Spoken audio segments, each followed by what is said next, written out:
Shalom, Bapak Ibu Saudara. Kita meneruskan studi kita kristalisasi. Masih di pasal 5 kitab Ulangan, dan kita akan mempelajari tentang tanda perjanjian, ya. Jadi tanda perjanjian ini, kita tahu setiap perjanjian ada tanda yang Tuhan bikin. Jadi dalam kasus Nuh, ya, Tuhan memberikan tanda itu pelangi, ya.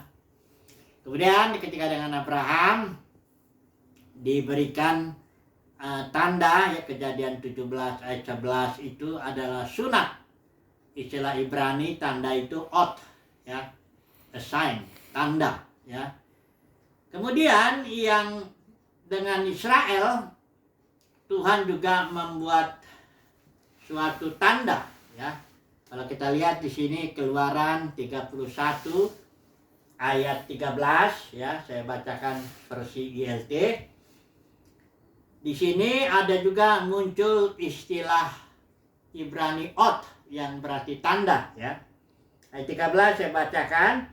Dan engkau berbicaralah kepada Bani Israel dengan mengatakan, haruslah kamu sungguh-sungguh memelihara sabat-sabatku, sebab itulah tanda atau ot istilah Ibrani antara aku dan kamu. Jadi istilah ot ini baik dalam kasus Nuh, ya, maupun kasus Abraham sama digunakan juga. Tanda, ya, bagi Tuhan itu sesuatu yang sakral, ya, tanda ini. Nah, kita langsung aja dulu ke dalam perjanjian baru. Kalau tandanya perjanjian antara kita, antara El Elyon dengan umat pilihan Tuhan diperantara oleh Yesus, apa itu tandanya? Mari kita melihat dalam Efesus pasal 1 ayat 13, ya. Ayat 13 dan ayat 14. Saya bacakan ini versi ILT. Begini, ya. Di dalam Dia kamu juga setelah mendengar firman kebenaran, yaitu Injil keselamatanmu, di dalam Dia juga kamu yang percaya telah dimeteraikan dengan Roh. Nah, ini istilah dimeteraikan itu dari istilah Yunani spragizo, itu artinya kata kerja yang artinya to seal atau set a seal, menetapkan, meterai, ya. Nah, ini apa? Berasal dari kata apa ini? Spragizo berasal dari kata spragis yang artinya to stamp atau memberi stempel, ya. Stempel dengan suatu tanda pribadi, private mark, tanda pribadi. Ya, ini mirip ini pengertiannya dengan istilah Ibrani ot, tanda, ya. Jadi stempel, kalau dalam perjanjian baru ini stempel dengan tanda pribadi untuk keamanan. Kemudian dikatakan di ayat 14, tanda ini maksud atau roh ini maksudnya merupakan jaminan pusaka. Ini terjemahan istilah ILT. Itu dari istilah Ibrani arabon, kata benda yang artinya garansi atau DP. Jadi jadi tanda perjanjian antara El Elyon dengan umat pilihan Tuhan itu adalah materai roh itu. Tapi dia masih berupa DP, ya, tanggar, ya, down payment itu. Jadi kita belum menerima roh dalam pengertian sepenuhnya. Jadi kita baru diberikan tanda perjanjian antara kita itu hanya diberikan jaminannya, sebagian lah. Ya, kalau sudah tahu DP itu kan 10%, 20% atau berapa lah itu, ya. Harus ada itu. Tapi itu jaminan bahwa kita akan menerima sepenuhnya nanti, gitu loh, ya. Ini terjadi ketika hari ini kan materai roh itu nanti ketika hari raya. Kalau kita lihat ke hari raya Pantekosta, kita mengalami pencurahan roh itu sebagai tanda. Tapi nanti hari raya Pondok Daun, ketika tampil putra-putra Elohim, kita menerima roh dalam pengertian sepenuhnya. Nah, ini mengenai tanda ya. Nah, sekarang kita mau masuk khusus kepada Sabat, tanda antara Yahweh ya dengan Israel, perjanjian itu yang diperantarai Musa di Gunung Sinai. Sabat itu sendiri artinya, istilah Ibrani itu syabat, itu artinya dari akar kata safat, artinya berhenti. Sabat itu artinya perhentian ya, berhenti ya, atau bisa juga dikatakan melepaskan semua pekerjaan ya, berhenti. Nah, kita akan bahas sabat ini dalam 3 poin.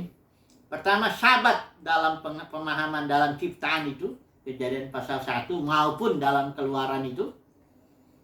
Ya. Kemudian sabat dalam pengertian penebusan yang ada di Ulangan ini. Di kitab Ulangan ya. Nanti pasal 5 ayat yang ke-15 itu ya. Kemudian yang ketiga, kita akan belajar pengertian sabat dalam arti realitanya, yaitu bahwa kita harus masuk ke dalam perhentiannya Elohim. Ini akan kita bahas ya. Jadi mari dulu kita yang pertama dulu sabat ya. Kalau saudara lihat dalam Kejadian pasal 1, ini kita coba dulu ulang ya. Kitab Kejadian ini sudah pernah kita bahas ketika kita melakukan studi kristalisasi kitab Kejadian. Jadi ketika 6 hari Tuhan bekerja, maka pasal 22 dikatakan ketika Elohim Allah itu ya, ini terjemahan Elai, pada hari ke-7 telah menyelesaikan pekerjaan dibuatnya itu, berhentilah ia pada hari ke-7 dari segala pekerjaan yang telah dibuatnya itu. Katakan di sini, lalu Allah menguduskan, memberkati hari ke-7 itu dan menguduskannya. Ya, karena pada hari itulah ia berhenti dari segala pekerjaan penciptaan. Nah, kita sudah bahas dalam studi kristalisasi yang lalu. Ketika Tuhan menciptakan hari 1, 2, 3, 4, 5, 6, hari ke-7 dia berhenti. Perhentian Elohim ini, jadi dia bekerja juga melalui istilahnya Toledot itu yang hari-hari kelahiran sudah kita bahas itu. Dia bekerja dalam penciptaan agar seluruh ciptaan masuk ke dalam perhentiannya Elohim. Nanti kita akan bahas secara lebih detail itu dari kitab Ibrani ya. Ya, poin ketiga tadi kita bahas. Jadi hari ke-1, 2, 3, 4, 5, 6 Tuhan bekerja, pekerjaan penciptaan. Kemudian hari ke-7 beristirahat. Dan dia masih bekerja terus melalui Toledot sampai seluruh ciptaan masuk ke dalam perhentian Elohim. Ya, oke, kita pegang dulu itu ya. Kemudian kita akan masuk kepada pengertian yang kedua, sabat sebagai penebusan. Ini kita baca di Ulangan 5 ayat 15. Saya baca ya, ini terjemahan Elai. Sebab haruslah kau ingat bahwa engkau pun dahulu budak di tanah Mesir. Dan engkau dibawa keluar dari sana oleh Tuhan Allahmu dengan tangan yang kuat dan dengan yang teracung. Itulah sebabnya Tuhan Allahmu memerintahkan engkau merayakan hari Sabat. Perhatikan saudaraku. Di kitab Ulangan ini, hari raya merayakan Sabat itu dikaitkan dengan peristiwa penebusan, yaitu Israel dilepaskan, dibebaskan dari perbudakan di Mesir, ya, ayat pasal 5 ayat 15. Tapi kalau saudara lihat nanti di Keluaran 9:19 itu tidak ada peristiwa penebusan keluar dari Mesir, itu nggak ada. Itu hanya dikatakan, itu dikaitkan hanya dengan ciptaan. Mari kita lihat Keluaran pasal 19:20 ya. Saudara lihat, itu makanya kitab Ulangan itu bukan mengulang, ya, tapi dia memberikan makna yang baru, yang menambahkan pemahaman, pencerahan ya, bagi generasi kedua di situ ya. Mari kita lihat dulu Keluaran 19 ya. Dikatakan di sini Keluaran 20 ya. Hari Sabat itu ayat 8, ingatlah dan kuduskanlah hari Sabat. 6 hari lamanya engkau akan bekerja dan melakukan segala pekerjaanmu, tetapi hari ketujuh adalah hari Sabat Tuhan Allahmu. Maka jangan melakukan sesuatu pekerjaan, engkau atau anakmu laki-laki atau anakmu perempuan, atau hambamu laki-laki atau hambamu perempuan, atau hewanmu atau orang asing yang di tempat kediamanmu. Sebab 6 hari lamanya Tuhan menjadikan langit dan bumi. Perhatikan, ini ciptaan. Mengapa memelihara hari Sabat? Di sini dalam Keluaran 20 Alkitab mengaitkannya dengan ciptaan. Nah, dikatakan di sini 6 hari, sebab 6 hari lamanya Tuhan menjadikan langit dan bumi, laut dan segala isinya. Terus perbedaannya ya, kalau dibanding-bandingkan, Keluaran 20 orang Israel diharuskan memelihara Sabat karena dikatakan di sini sebab 6 hari lamanya Tuhan menjadikan langit dan bumi, laut dan segala isinya, dan ia berhenti pada hari ketujuh, ya. Katakan di sini itulah sebabnya Tuhan memberkati hari Sabat dan menguduskannya. Tapi kalau dalam Ulangan 5 ayat 15, hari Sabat, memelihara hari Sabat itu, perintah itu datangnya karena dikatakan di sini engkau ingatlah ya, sudah diperbudak, dibawa keluar dari sana oleh Tuhan Allahmu. Penebusan. Jadi dalam Keluaran 20 itu berbicara harus memelihara Sabat karena ciptaan, karena Tuhan menciptakan hari pertama, kedua, ketiga, sampai 6, hari ketujuh beristirahat, maka orang Israel harus merayakan itu. Kemudian di kitab Ulangan, kenapa Israel dikatakan suruh memelihara Sabat? Karena engkau sudah dikeluarkan dari perbudakan di Mesir, ya. Nah, artinya apa ini? Keluar dari perbudakan di Mesir itu suatu perjalanan menuju tanah perjanjian yang nanti kita lihat di dalam Ibrani itu adalah perhentian. Ya. Jadi di sini peringatan di Keluaran itu 20 itu memelihara hari Sabat karena memang Tuhan, perhentian Tuhan, karena perhentian Tuhan ketika Dia menciptakan. Tapi di sini mulailah perjalanan itu menuju perhentian Tuhan itu, menuju perhentiannya. Yaitu dari mulai penebusan Mesir, padang gurun, masuk tanah perjanjian, ya. Nah, nanti kita akan masuk ini ke dalam pengertian yang ketiga, yaitu pengertian realita dari Sabat itu, yaitu masuk ke dalam perhentian Tuhan. Nah, ini kita harus baca Ibrani pasal 4 dulu, kita baca di sini agar kita mengerti sebenarnya realitas Sabat itu apa. Apakah artinya tidak boleh bekerja? Nah, ini pengertian orang Yahudi waktu itu, makanya konflik dengan Tuhan Yesus begitu. Pengertiannya Tuhan Yesus itu bukan Bapakku bekerja sampai hari ini. Ya, kita tahu Elohim bekerja dari melalui Toledot itu terus agar membawa ciptaan ini masuk ke dalam perhentiannya Elohim. Masuk ke dalam ciptaan baru, kalau bisa kita katakan begitu juga. Atau masuk ke dalam union with God, menyatu dengan Tuhan. Nah, ini ciptaan sedang bergerak ini karena Bapa bekerja membawa ciptaan masuk ke dalam perhentiannya. Itu sebabnya Yesus tetap Dia menyembuhkan orang pada hari Sabat, karena memang bagaimana mungkin orang sakit masuk dalam perhentian Elohim, orang yang berdosa masuk dalam perhentian Elohim, tidak bisa. Makanya Yesus terus bekerja, berbuat baik, menyembuhkan, mengusir setan terus, ya, agar orang masuk ke dalam perhentiannya Elohim. Nah, mari kita baca dulu Ibrani ya, pasal yang ke-4. Saya baca barangkali ayat 9, ayat 10, ayat 11 saja lah ya. Saya bacakan versi ELT ya. Sebab siapa yang masuk ke dalam perhentiannya, maka dia telah berhenti dari pekerjaan-pekerjaannya sama seperti Elohim dari pekerjaan-pekerjaannya. Ingat ya, pengertian berhenti dari pekerjaannya Elohim bukan berarti nggak bekerja. Yesus bilang Bapakku bekerja sampai sekarang.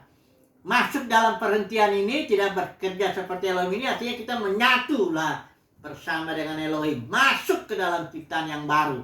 Nah, ini kan ciptaan yang hari tahun 2356 itu hari ciptaan pertama yang jatuh ke dalam alam maut.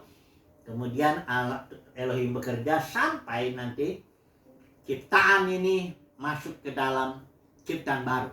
Nah, nanti kita lihat dulu ya penggenapannya bagaimana Yesus genapi itu. Ayat 11 kita baca dulu sebentar ini. Oleh karena itu, ini ada nasihat juga. Biarlah kita bergegas untuk masuk ke dalam perhentian itu, ya, supaya jangan ada seorang pun yang jatuh ke dalam contoh yang sama dari ketidaktaatan. Jadi kitab Ibrani memberi nasihat, ayo kita bergegas masuk ke dalam perhentian itu. Nah, sekarang saya menjelaskan dulu ya, bagaimana Yesus Kristus menggenapi peraturan Sabat itu. Ingat ya, Bapak Saudara, bahwa setiap hukum, setiap peraturan, entah apapun dia bentuknya, ya, kemah suci, semuanya itu hanya simbol. Tanda realitanya atau esensinya itu Kristus. Kolose 2 ayat 17 mengatakan begitu, ya. Semuanya baik hari raya, baik peraturan ini, mau itu dan sebagainya itu ya, berbagai peraturan hukum-hukum ketika masuk ke dalam konteks perjanjian baru, maka realitanya Kristus. Nah, sekarang saya mau bicara mengenai Sabat. Bagaimana Yesus Kristus menggenapi peraturan Sabat itu, ya, sehingga dia menjadi realitas Sabat itu, ya, perhentian itu menjadi realita. Nah, begini caranya.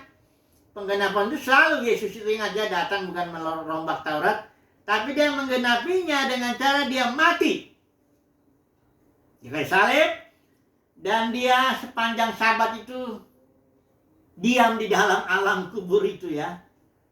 Tapi tidak selamanya.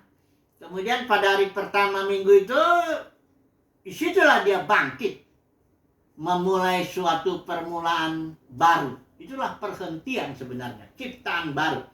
Karena begini, Yesus mati sebagai Adam akhir, membawa seluruh ciptaan Adam pertama itu yang jatuh itu ke dalam alam kesia-siaan, ditumpaslah habis oleh Adam akhir ini, mati semuanya itu.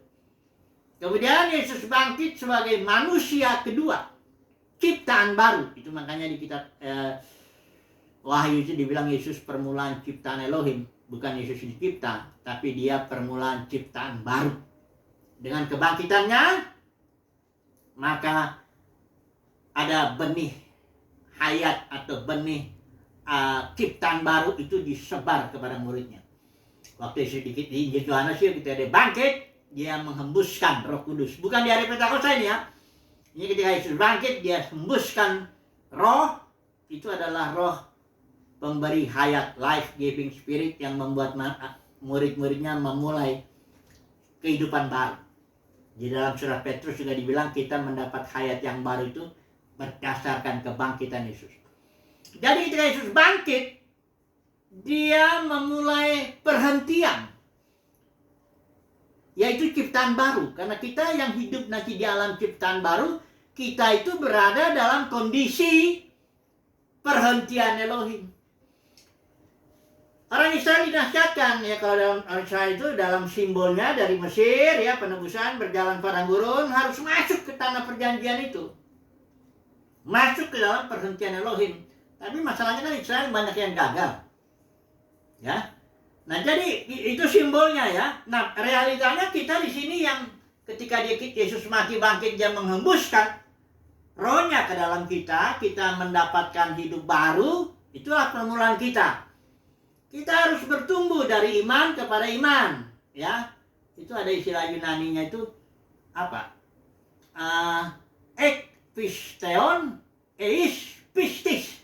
Artinya dari iman kepada iman. Iman kita ini ya, yang ada sekarang ini, atau energi Elohim yang ada, yang dikaruniakan kepada kita, harus melahirkan tindakan. Karena Yakobus bilang kalau iman tanpa tindakan, tindakan yang dari iman ini ya, itu berarti imannya mati. Tapi kalau imannya hidup, dia akan menghasilkan tindakan taat kepada Tuhan. Dan tindakan ini, perbuatan ini pada gilirannya menyempurnakan iman yang ada, maka imannya naik. Progresif ya. Istilah dari iman kepada iman itu progresif. Iman kita mesti begitu. Ya, kalau imannya mati, nggak ada tindakan, berarti kita nggak akan mencapai perhentian Elohim. Kalau begitu. Jadi iman kita mesti menghasilkan tindakan. Tindakan yang berasal dari iman ya. Dan tindakan ini pada dirinya menyempurnakan iman yang ada. Bertumbuhlah kita dalam iman. Iman yang bertumbuh ini nanti bertindak lagi dia. Tindakan ini akan menyempurnakan iman yang ada. Itu surat Yakobus bilang ya. Dan yang bertumbuh dari iman kepada iman. Sampai nanti kita menyatu dengan Elohim.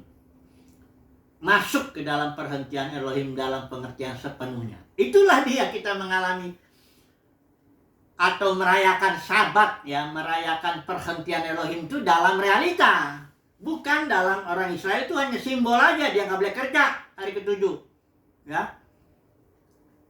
Bukan itu, kita di sini orang Kristen ya, itu Sabat, merayakan Sabat dari kita masuk ke dalam perhentian Elohim, masuk ke dalam union with God. Gitu artinya. Nggak ada lagi istilahnya apa ya, ada saya bilang orang Sabat Kristen itu hari pertama minggu, karena Yesus bangkit di hari pertama minggu itu, hari Minggu itu dia Sabat Kristen, nggak boleh bekerja di hari itu katanya. Gini, itu kembali masuk ke dalam peraturan dong. Peraturan Sabat itu sudah digenapi oleh Yesus, dan kita saat ini tidak lagi diatur-atur oleh peraturan hari inilah, hari itulah. Kalau di Kolose dibilang ada bulan ini, bulan itu harus begini, itu kembali. Enggak, kita enggak lagi yang begitu-begitu. Kita udah masuk ke dalam penyatuan atau perhentian Elohim. Kita bekerja berdasarkan pimpinan roh, karena tanda daripada perjanjian kita dengan Elohim itu, dengan El Elyon itu adalah materai roh. Jadi harus diingat ini ya, ini kembali ya. Kembali ini masalah kayak hukum perpuluhan. Orang ini pemimpin denominasi sangat senang ya, agamawi gitu, masukin aturan ke dalam konteks perjanjian baru, di mana sebenarnya kita ini realitanya udah Kristus. Ibadahnya udah ibadah dalam roh. Jadi udah dalam realita, roh dan kebenaran. Kebenaran itu artinya realita. Jadi jangan dibawa masuk lagi peraturan-peraturan, baiklah perpuluhan, buah sulung lah. Ada yang bilang Sabat lah. Orang Advent lebih gila lagi itu peraturannya.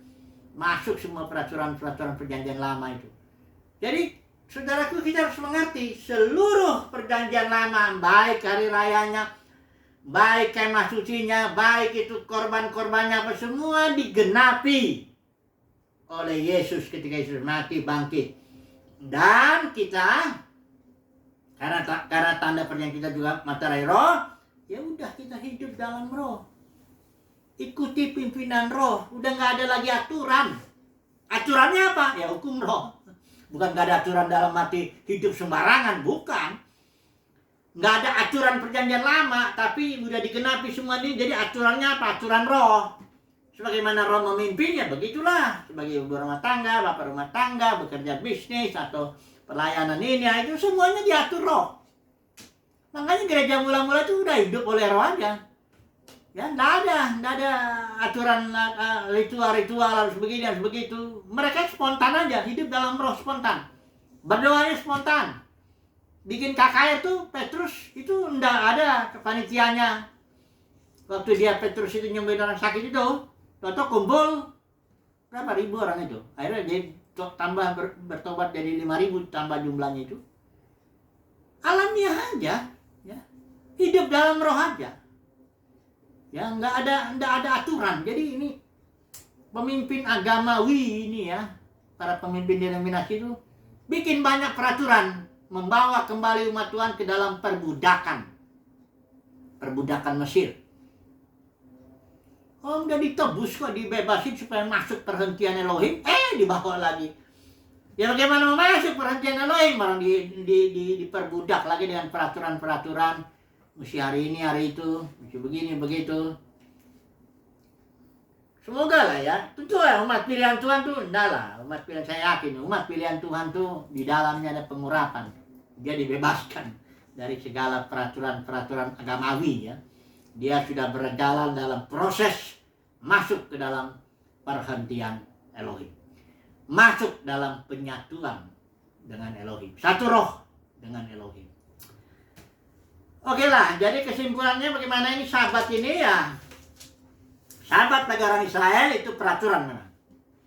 Hari ke-7 tak boleh dilanggar. Ada seorang yang coba-coba melanggar itu cari apa kayu api hari Sabat, mati dia dirajam. Peraturan ya, ketat itu. Tapi kalau kita di sini apa? Sabat itu ada kita masuk dalam perhentiannya Elohim, menyatu dengan Dia, hidup dalam penyatuan dengan Dia, dipimpin Roh. Nah inilah kita ya realitanya ya. Haleluya, semoga ini menjadi berkat buat kita. Haleluya, amin.